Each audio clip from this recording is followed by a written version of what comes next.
My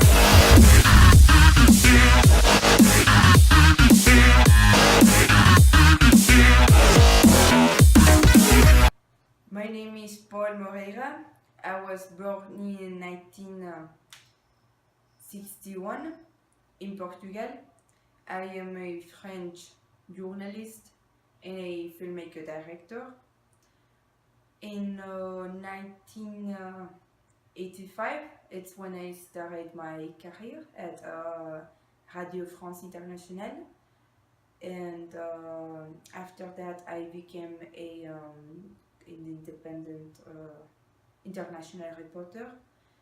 With my work, what I like to show to demonstrate the problems that we are living.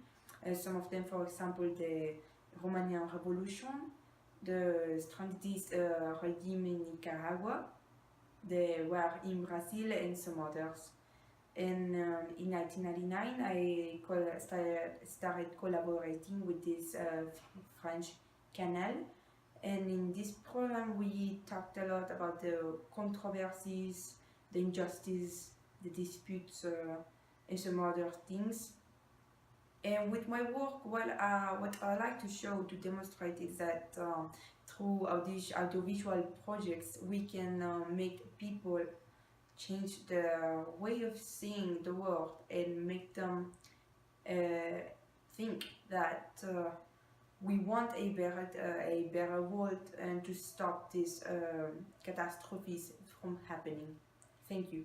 In 2016, Palmyra filmed one of his many investigative documentaries in conflict zones, this time in Ukraine, called Ukraine, the Masks of the Revolution.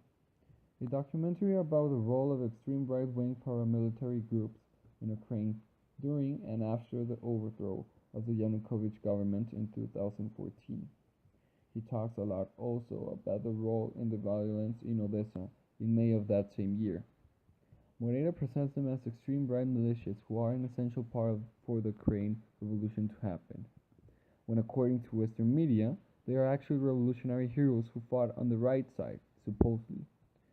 Paul Moreira, as many others, accuses them of being responsible for the mass killing in May 2014, the event mentioned before, where 45 people burned to death. He also mentions how important Ukraine is in the present USA-Russia Cold War. And with this real-life terrifying documentary, Paul Moreira sheds the light on this blind corner. Although Paul Moreira claims to present the facts impartially and to allow different sides to have their say, the documentary distorts recent events in Ukraine. As many journalists have already pointed out, Moreira builds his story on many mistakes. One of the critical ways the documentary fails to convey the conflict is that it barely mentions the war in Donbass, even though it is the reason behind this militarization. These mistakes have stirred a bit of trouble for him. Ukrainian radicals accuse Moreira of selling them out to the Kremlin, a Russian government facility. There is absolutely no evidence of this. His film, as many other French documentaries, was largely financed by the National Cinema and Animation Center, CNC, a public institution financed by the French Ministry of Culture. The Ukraine Civil War began as a dispute over a trade agreement. From the beginning of March 2014, protests by pro-Russian and anti-government groups took place in Donetsk and Luhansk Oblast of Ukraine, together commonly called the Donbass, after Russia annexed Crimea in 2014 following tensions with its neighbor, world leaders managed to install a peace agreement in 2015.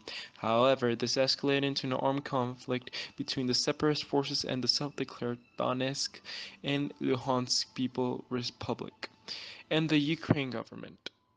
Violence continues in the conflict zone in eastern Ukraine. 2016 saw an increase in casualties, and 2017 has started with a lot of fighting.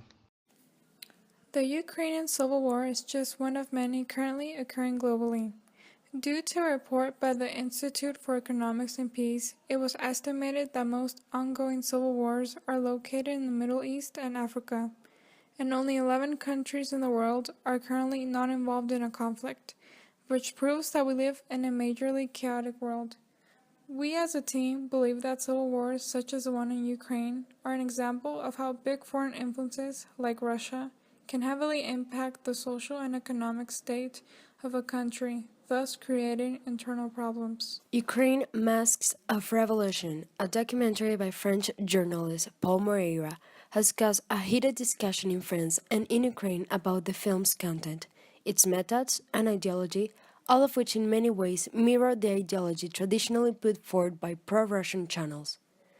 There are many factual errors in this documentary, which could have been avoided had the facts been honestly considered. Moreira doesn't mention the conflict in the Donbass, nor the role the volunteer battalions played in that conflict. He does, however, claim that societies in the government's tolerant attitude toward these battalions show that Ukraine is truly fascist.